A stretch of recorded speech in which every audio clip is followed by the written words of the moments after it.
안녕하세요. 결혼한 지 4년 된 30대 여성이에요. 이렇게 사는 게 맞나 하는 회의감이 들 때면 남들은 어떻게 사나 하는 생각에 사연을 들으러 종종 오곤 했었는데 제가 제 이야기를 쓰는 날이 올 줄은 몰랐네요. 남에게 피해주지 않고 하루하루 열심히 살았다고 자부하는데 어머님 눈에는 제가 그저 남편을 조종하는 표독스러운 여편네로밖에 안 보이나 봅니다. 정말이지 허탈하기도 하고 마음이 안 좋네요. 남편과는 지금 작은 호프집을 하고 있어요. 여기는 서울이 아니고 지방이라 젊은 사람들이 놀 곳이 많이 없거든요. 그런데 근처에 대기업 공장이 있다 보니 젊은 사람들이 많이 살고는 있고요. 그래서 저희가 그 덕을 톡톡히 보고 있네요. 한 달에 남편과 저 두 사람 몫으로 2천 정도는 가져가고 있거든요. 물론 이렇게 말하면 금방 재벌되겠다고 빈정대는 사람들도 있는데 저희 한 달에 하루 쉬면서 일하고 있어요. 솔직히 저도 사람이니 때로는 너무 지치고 힘들어서 메뉴를 줄일까 쉬는 날을 늘릴까 별별 생각을 하곤 합니다. 하지만 또 통장에 찍히는 돈을 보고 있으면 그런 선택을 내리기가 쉽지 않네요. 처음 이 일을 시작할 때 돈으로 워낙 마음고생을 해서 그런 것 같아요. 사실 처음 결혼할 때만 하더라도 저희가 이렇게 장사를 하게 될 줄은 몰랐어요. 저는 저대로 남편은 남편대로 직장 생활을 하고 있었으니까요. 다만 제 직업은 그렇게 돈이 되는 일은 아니었습니다. 작은 출판사에서 그림작가로 일하고 있었는데 월급은 200남짓이었고 그나마 외주 의뢰가 들어오면 4, 50 정도 더 버는 수준이었거든요. 반면에 남편은 3교대 생산직으로 월에 400 정도는 벌고 있었어요. 그래서 결혼할 때도 남편은 모아둔 돈이 1억 정도로 저희 2배 가까이 되더라고요. 하지만 결혼하고 얼마 지나지 않았을 때였습니다. 남편이 다니던 공장이 대대적으로 부서 개편을 했는데 그 과정에서 몇몇의 사내 조직이 문제가 되었던 모양이에요. 그리고 남편은 그 조직들 중 한 곳에 억울하게도 같이 일하는 팀장의 강요로 이름만 올리고 있었다는데 그게 화근이 되어 하루아침에 직장을 잃게 되었습니다. 결혼 당시 서로가 모아두었던 돈은 전부 다 집을 사는데 끌었었기 때문에 당장 다음 달부터 어떻게 먹고 살아야 할지 암담했어요. 그나마 결혼 생활을 하면서 다달이 제가 모아둔 돈이 있긴 했지만 언제까지 버틸 수 있을지 알 수 없었으니까요. 특히나 지역 특성상 대기업 공장은 남편이 다니던 곳 한 곳이 전부였거든요. 물론 작은 공장에 간다면 갈 수야 있었겠지만 월급부터 처우가 완전히 다를 건 안 봐도 뻔한 일이었고요. 그리고 까놓고 말해서 그나마 월급이 적지 않았으니 3교대여도 참고 다녔던 거지. 옆에서 지켜보니 3교대로 일을 한다는 게 말처럼 쉬운 일이 아니었어요. 남편 얼굴은 늘 푸석푸석했고 생기가 없었으니까요. 그러다가 우연히 인터넷에서 어떤 호프집에 관한 영상을 보게 되었는데 직감적으로 이건 되겠다 싶더라고요. 그리고 이참에 나도 돈 안 되는 직장은 그만두고 진짜 한번 치열하게 살아보자 하는 생각을 하게 되었지요. 그래서 남편에게 장사를 해보자 했습니다. 당신도 나도 경험은 없지만 어떻게든 한번 해보자고요. 그런데 문제는 자본이었어요. 알아보니 최소한 7천만 원은 든다던데 그때 제 수중에 정말 영혼까지 싹싹 털어도 2천만 원이 최대였거든요. 사는 집을 담보로 대출을 받을래도 이미 받은 대출이 있어서 상황이 여의치가 않았고요. 그러자 남편이 하는 말이 어머님 아버님께 한번 부탁을 해보자대요. 이번만큼은 도와주실 거라면서요. 남편이 그렇게 생각한 데는 그럴 만한 이유가 있었어요. 사실 남편이 어려서부터 아주버님한테 많이 치여서 자랐거든요. 남편 말에 의하면 어머님이 아주버님 대학원 가야 한다고 남편더러 대학에 가지 말고 취직을 하라고 하셨답니다. 한 번에 자식 2명 학비를 내줄 능력은 못 된다면서요. 그리고 저희 남편 말이지요. 좋게 말하자면 사람이 순하고 남의 마음을 잘 헤아리는데 즉 자기 밥그릇을 잘 못 챙겨요. 무슨 말이냐면 어머님 속상하실까봐 어머님께 싫다, 대학에 가고 싶다 소리를 못했다는 거예요. 그런데 왜 저희 어머님이 아주버님만 그렇게 싸고 도셨냐고요? 그건 아주버님이 태어나고 얼마 되지 않았을 때 크게 아프셨던 모양이에요.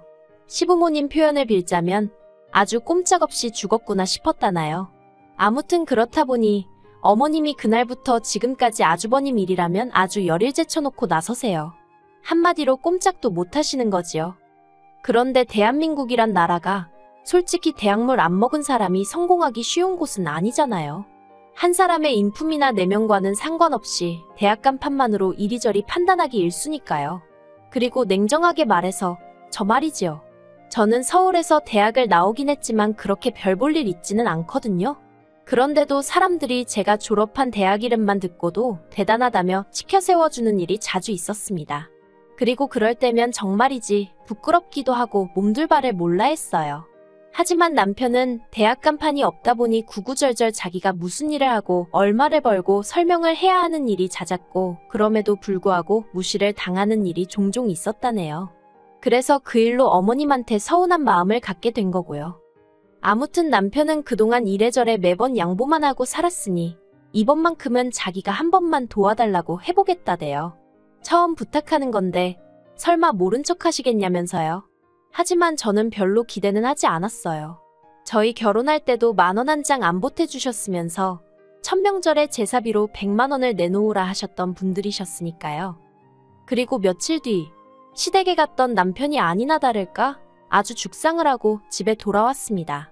어머님이 정말 1초도 걸리지 않고 그냥 무조건 안 된다고 하셨대요. 돈 없다면서 장사는 뭐 개나 소나 하냐고 그러셨다나요. 어머님 말씀이 아예 틀렸다고는 생각하지 않아요.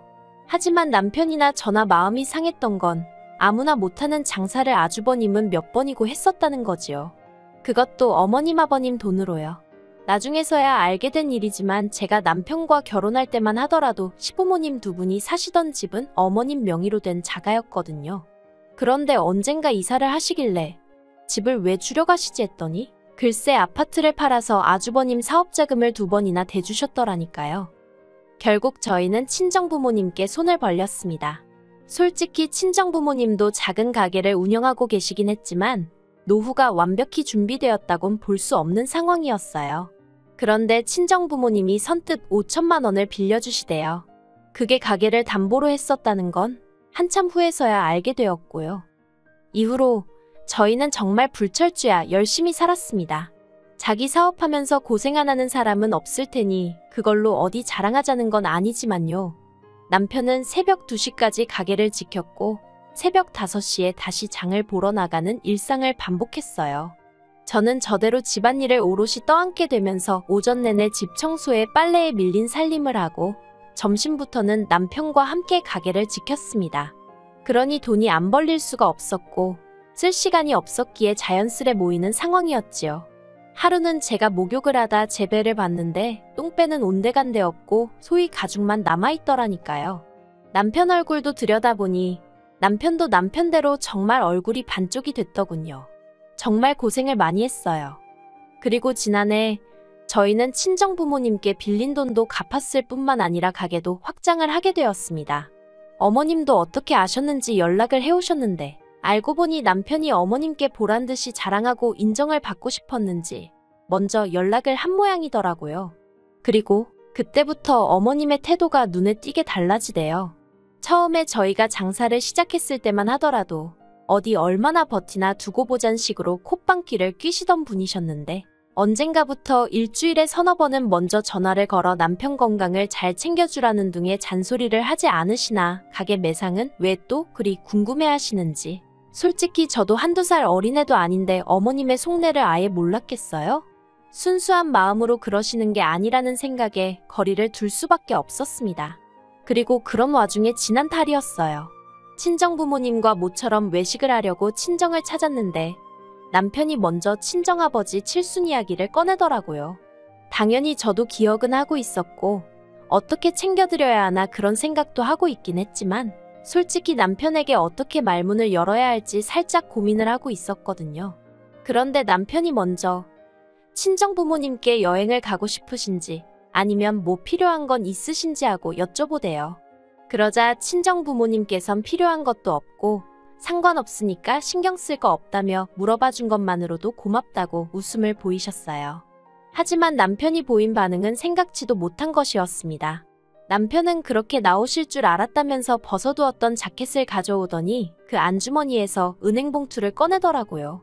그 봉투를 친정부모님께 드리면서 부족하면 말씀하시라는데 친정부모님께서 용돈이냐며 처음엔 좋아하시면서 받으셨거든요. 그런데 친정아버지께서 봉투를 열어보시더니 깜짝 놀라셔서는 이게 얼마냐며 이렇게 많이 안 줘도 된다고 손사래를 치시는 거예요. 그리고 그 안에는 5만 원짜리 2묶음, 1,000만 원이 들어있었습니다. 저도 저대로 놀라서는 이러지도 저러지도 못하고 있는데 남편이 그냥 자기가 드리고 싶어서 드리는 거라며 아무튼 좋은 의미로 옥신각신 받으셔라 못 받는다 몇 번의 실랑이가 오가다가 결국 남편이 이겼어요. 그리고 어쩌다인지는 모르겠지만 이 이야기가 어머님 귀에도 들어간 모양입니다. 저는 안 했으니 남편이 했다 싶지만 못하러 그런 소리를 한 건지 아무튼 어머님이 몹시 화를 내시더라고요. 장사가 그렇게 잘 된다면서도 당신한테는 돈 100만 원 주질 않았으면서 어떻게 처가에다 1000만 원을 냅다 줄 수 있냐고 제정신이냐고요. 그러자 남편이 보인 반응도 보통이 아니었습니다. 은혜를 갚은 거라면서 내가 정말 힘들다고 했을 때 어머니가 뭘 해주셨냐고 목에 핏대를 세우더라니까요. 저는 중간에서 속으로 고래 싸움에 새우등 터진다더니 내가 딱 새우꼴이네 그러고만 있었어요. 몸을 사리고 있던 거지요. 하지만 아니나 다를까 그 불똥이 저에게 튀었습니다. 어머님께선 당신이 아무리 생각해봐도 그 순하고 부모 말이라면 껌뻑 죽던 당신 아들이 저러는 건 다 저 때문이라고요. 급기야 어머님은 말 그대로 머리를 싸매고 드러누우셨어요. 상황이 최악으로 치닫게 된 거지요. 그리고 저희 남편, 솔직히 심성 자체가 착한 사람이거든요. 그러니 그런 어머님을 끝내 모른 채 하지 못하고 죄송하다 마음 푸시라며 숙이고 들어가대요. 자식이기는 부모 없다지만 자식도 때로는 부모의 마음을 헤아려 드려야 하잖아요. 그래서 남편이 어머님을 달래드리고 하는 데 있어서 저는 불만은커녕 오히려 잘한다고 다행이라고 생각했어요. 그런데 저희 어머님은 그때를 마치 기회라고 생각하신 건지 이참에 남편을 다시 휘어잡으려 드시대요.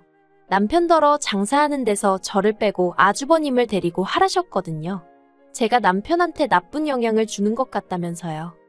남편은 그런 어머님께 제가 아니었으면 이만큼 해내지 못했을 거라고 여기까지 오지도 못했을 거라고 몇 번이고 설명을 드렸답니다. 하지만 어머님께선 그마저도 제가 마치 남편을 세뇌시켰다는 식으로 치부하시면서 급기야는 저와 어머님 둘 중 한 사람을 고르라는 말도 안 되는 소리를 하시더래요. 남편이 그런 게 어딨냐고 말도 안 되는 소리 좀 하지 마시라고 했는데도 계속해서 한 사람만 고르라고 강요를 하셨다나요. 그래서 남편도 결국엔 그러면 자기를 믿고 시집온 저를 골라야지 않겠냐고 그랬고요. 그리고 그런 남편의 어머님이 화가 단단히 나셔서 그런 건지? 아니, 솔직히 무슨 정신으로 그러신 건지 지금도 정말 모르겠는데 말이지요. 글쎄, 저희 친정에 연락을 하셨더라니까요. 어머님이 저희 친정어머니더러 사위가 못 빠지게 일해서 번 돈인데 그렇게 홀랑 가져갈 수 있냐면서 양심도 없다고 당장 당신 계좌로 돈을 돌려보내라 하셨답니다. 당신이 저희한테 돌려주시겠다면서요. 정말이지. 저희 친정어머니가 상황 설명을 하시는데 목소리가 덜덜덜덜 떨리는 게 전화기 너머로 생생하게 느껴지대요. 친정부모님께는 어머님 말씀은 무시하시라 했지만 속에서 부글부글 화가 끓어올라서 미치겠더라고요. 그 길로 남편에게 어머님이 보이신 언행을 전했고 남편은 미안해서 어쩔 줄 몰라 했습니다. 자기도 자기 어머니가 경우가 없으신 건 알고는 있었지만 그 정도일 줄은 몰랐다면서요. 그리고는 바로 저희 친정을 찾아서는 죄송하다고 몇 번이고 머리를 숙이는데 저희 친정부모님이 괜찮다 하셨지만 솔직히 남편에게도 친정부모님에게도 무척 불편한 상황이었지요. 저는 저대로 친정부모님 마음 상하셨을 걸 생각하니 남편 잘못이 아닌데도 남편이 꼴도 보기 싫었고요. 며칠 뒤 저희 부부는 시댁으로 향했습니다.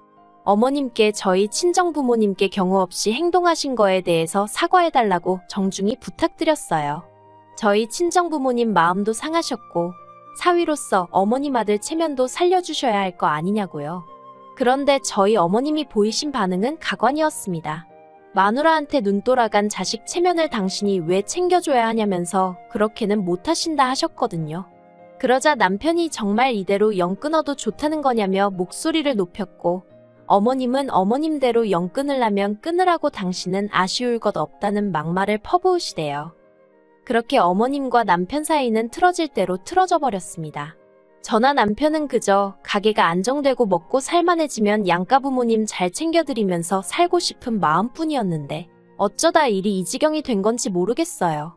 하지만 남편은 남편대로 그간 아주버님에게 치여서 자란 것도 억울한데 자기가 제일 힘들 때 어머님이 자기를 모른 채 한 게 그렇게 잊혀지지가 않는다고 하더라고요. 솔직히 남편 마음에 진 응어리를 제가 감히 어떻게 풀어라 마라 할 수 있겠어요? 그저 하루빨리 어머님이 먼저 남편에게 손 내밀어 주시길 바랄 뿐입니다. 아, 그리고 친정부모님은 결국 그 1,000만 원을 돌려주셨어요. 어떻게 돌려줄지 고민 중에 이런 일이 생겼다며 무척 씁쓸해하시대요. 그래서 지금 남편과 어떻게 더 큰 선물을 해드릴지 이야기 중이에요. 솔직히 친정에 잘해주는 남편을 보고 있으면 고맙기도 하고 한편으론 시부모님 생각에 마음이 무겁기도 하고 제 입장에선 참으로 복잡할 뿐입니다. 그래도 제가 함부로 나설 자리는 아닌 것 같아서 조용히 있으려고요.